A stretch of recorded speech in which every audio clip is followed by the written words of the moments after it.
Hello friends, কেমন আছো তোমরা সবাই? আশা করছি সবাই খুব ভালো আছো, সুস্থ আছো। আমিও খুব ভালো আছি। চলে এসেছি আর একটা নতুন ভিডিও নিয়ে। আজকে করব স্কিন কেয়ার। তোমরা থাম্বনেল আর টাইটেল দেখে বুঝেই যাও যে ভিডিও টপিকটা কি। হ্যাঁ, মাঝে মধ্যেই তো স্কিন কেয়ার আর হেয়ার কেয়ারের ব্লগ করে থাকি, নিজের প্রয়োজনে করি। মানে সত্যি সেই ট্রিটমেন্টটা দরকার পড়ে করি, তার সাথে ব্লগ বানাই। এছাড়াও আমার কাছে আবার রিকোয়েস্ট আসে আলাদা করে স্কিন কেয়ার ব্লগ করো। তো লাস্ট দীঘা গেছিলাম, তোমরা জানো। দীঘা যাওয়ার আগে আমার কাছে রিকোয়েস্ট এসেছিল স্কিন কেয়ার আর হেয়ার কেয়ারের ব্লগ করো, সেটাও আবার বাথরুম করে। আর স্কিন কেয়ারের ব্লগ করবে কস্তুরি হলদির প্যাক বানিয়ে মুখে লাগাবে, সঙ্গে নেকেও লাগাবে। সো যার রিকোয়েস্টেড ভিডিওটা তাকে বলে দিচ্ছি, বাথরুম পুরো এই অবধি থাকে, ঠিক আছে? এতটা পার্ট ফাঁকা থাকে না, আমি নেকে লাগাতে পারবো না, সেই জন্য বাথরুম পরলাম না।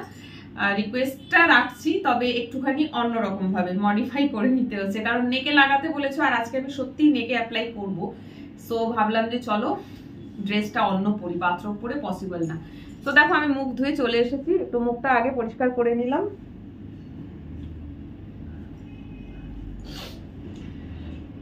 তো আজকে আমি স্কিন কেয়ার করবো, খুব বেশি কিছু দেব না। দেবো যেটা, সেটা হচ্ছে বেসন। কোথায় রাখলাম? হ্যাঁ, বেসন, একটু কস্তুরি হলদি, আর সেটাকে গুলবো দুধ দিয়ে। ব্যাস, এর বাইরে আর কিছু অ্যাপ্লাই মানে ইউজ করব না। আজকে না ইচ্ছে করছে না, কিছু করতে ইচ্ছে করছে না, বাট তাও করছি জোর করে, কারণ রিকোয়েস্টগুলো এইভাবে রেখে পেন্ডিং পড়ে থাকে, বানানো হয় না। আর তারপরে একটা সময় পর হয় যেটা ভুলে যাই, করা হয় না।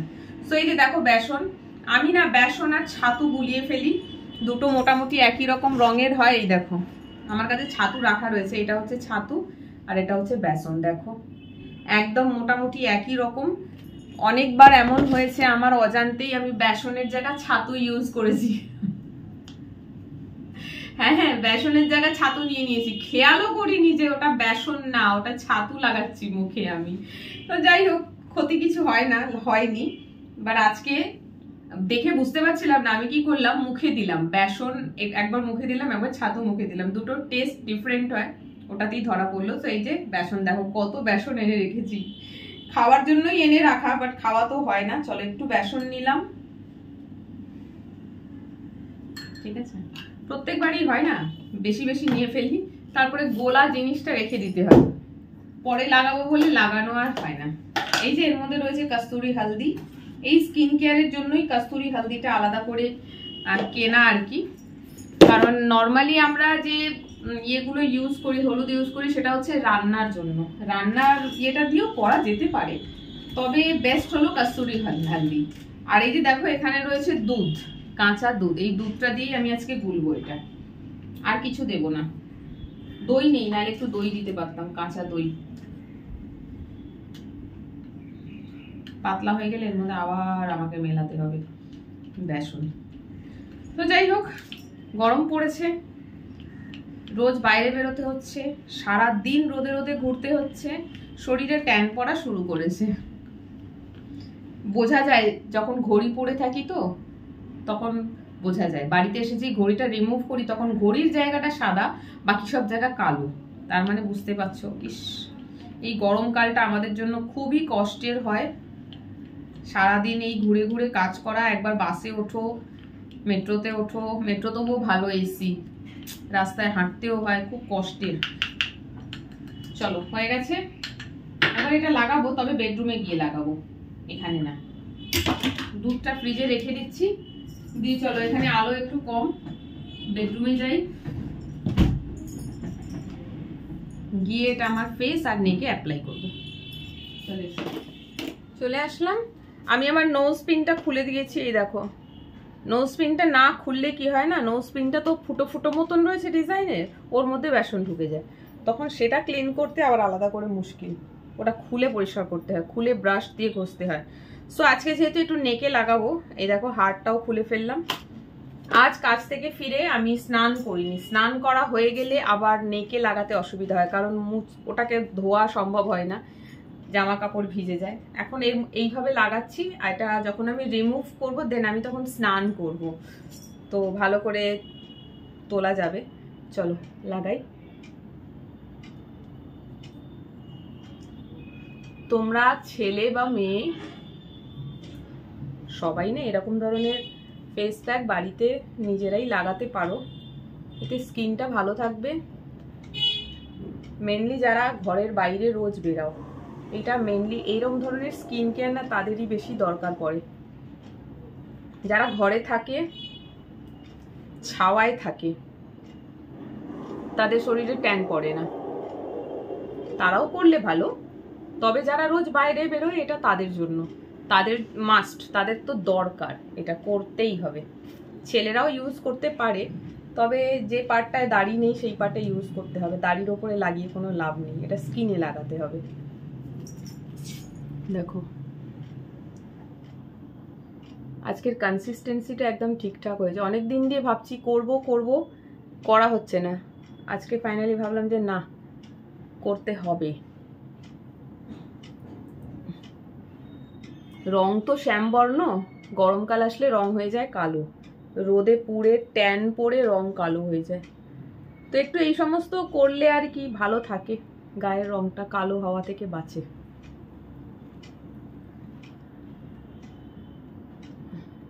লাগালাম, এবার হচ্ছে নেক। চলো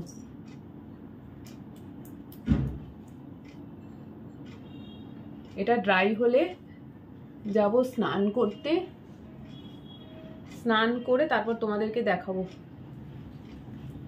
after applying the face pack স্কিনটা কতটা ক্লিন হলো।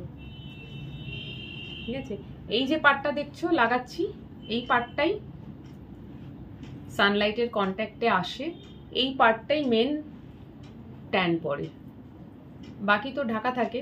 আর হাতে ট্যান পড়ে এখান থেকে শুরু করে নিচের দিকে, এখান থেকে ওপর অবধি মোটামুটি পরিষ্কারই থাকে।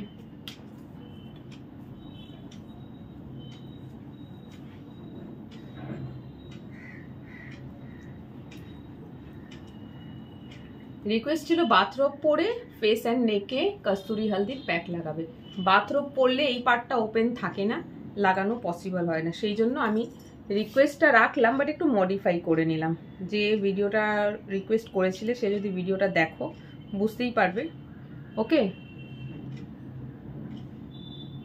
বিভিন্ন রকমের স্কিন কেয়ার করে থাকি আমি, আর আমার যেহেতু স্কিনটা সেন্সিটিভ না, নর্মাল স্কিন, সো কোনোটাতে কোনো রিয়াকশান আমার স্কিনে হয় না, উল্টে আমার স্কিনটা আমি মানে বেশ ভালোই ফিল করি এইগুলো লাগাবার পরে। ব্যাস দেখো ফেস প্যাকটা লাগিয়ে নিয়েছি, এখন আমি ওয়েট করব। আর এই ওয়েটিং টাইমে আমি যেটা করব সেটা হচ্ছে, আমার ঘর আজকে পরিষ্কার করা হয়নি, ঝাড়ু মারা হয়নি, আমি এই ওয়েটিং টাইমে সেটা করব। দেন এটা ড্রাই হলে যাব স্নান করতে, তারপরে তোমাদেরকে দেখাবো। তো তোমরা খানিকক্ষণ ওয়েট করে যাও, এটা ড্রাই হোক, তারপরে ফেরত আসছি। তো দেখো বেসনের ফেস প্যাক না খুব তাড়াতাড়ি ড্রাই হয়ে যায়, ঘর ঝাঁট দিতে দিতে পুরো ড্রাই হয়ে গেছে, দেখছো পুরো ইনভিজিবল। ইস চুলটা সেটে গেছে, দেখেছো ঝাড়ু মারছিলাম, চুলটা সামনে আসছিল, চুল সেটে গেছে, এখন এটাকে পরিষ্কার করতে হবে। ইস যাই হোক, নেকে পাটা পুরো ইনভিজিবল হয়ে গেছে, মানে পুরো শুকিয়ে গেছে। আর এই যে গালে দেখো একটু একটু ভেজা আছে, বাট চান করতে করতে দুটো কাপড় আছে কাচবো, করতে করতে এটাও শুকিয়ে যাবে, দেন ওয়াশ করব। তো ওয়াশটা করে নিই, তারপরে তোমাদেরকে দেখাচ্ছি মুখটা কতটা ক্লিন হলো। চলে এসেছি স্নান করে, আর স্কিনটা দেখো। আমি বরাবরই বলি যে এই সমস্ত ফেস প্যাক লাগিয়ে কেউ কখনো ফর্সা হয় না, তবে হ্যাঁ স্কিনে যে ট্যান পড়ে বা স্কিনে যে ডেড সেল জমায়, এক্সট্রা অয়েল থাকে, সেইগুলো রিমুভ হয়ে গেলে না স্কিন এমনিই ঝলমলে হয়ে ওঠে। সেটা শ্যামবর্ণ হোক বা কালো হোক, স্কিনে একটা আলাদাই গ্লো আসে। আমিও না সেটা ফিল করি, প্লাস স্কিনটা অনেক হালকা লাগে, অনেক সফট লাগে, আমি ফর্সা হয়ে যাইনি, তবে হ্যাঁ অনেক ক্লিন হয়েছে, সেই ক্লিনটা বুঝতে পারছি। তোমরা আশা করি বুঝবে, যখন আমি শুরু করেছিলাম স্টার্টিংয়ে ভিডিওটা তখন আমার ফেসটা যেমন ছিল এখন কিন্তু সেরকম নয়। সো ক্লিন হয়ে গেছে। এবারে আমি ফেসে একটা টোনার লাগাবো লোটাসের, তারপরে ময়েশ্চারাইজার লাগাবো।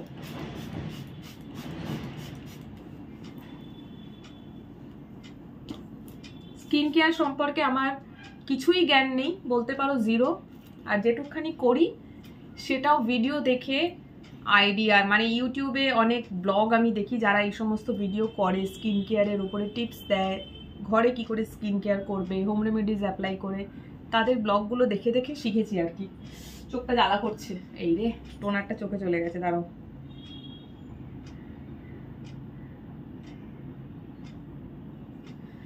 ঠিক আছে, দেখো টোনারটা লাগালাম, শুকিয়ে গেছে। এইবারে ওপর থেকে দেবো ময়েশ্চারাইজার, পুরো ড্রাই হয়ে গেল, পুরোটাই স্কিন অ্যাবজর্ব করে নিয়েছে। অ্যান্ড আমি এখানে ময়েশ্চারাইজার যেটা ইউজ করি সেটা হচ্ছে মামা আর্থের vitamin C day cream SPF 20।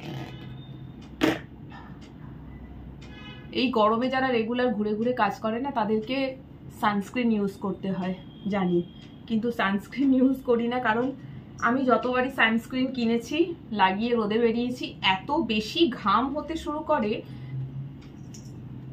মানে নর্মালের থেকে অতিরিক্ত ঘাম হয় মুখে কিছু লাগালে, যেটা খুব বিরক্তিকর। চশমা পরে থাকি তো এই জায়গাটা চশমা নেমে চলে আসছে, টিপ খুলে পড়ে যাচ্ছে, মানে কি যে বিরক্তিকর কি বলবো জানি না।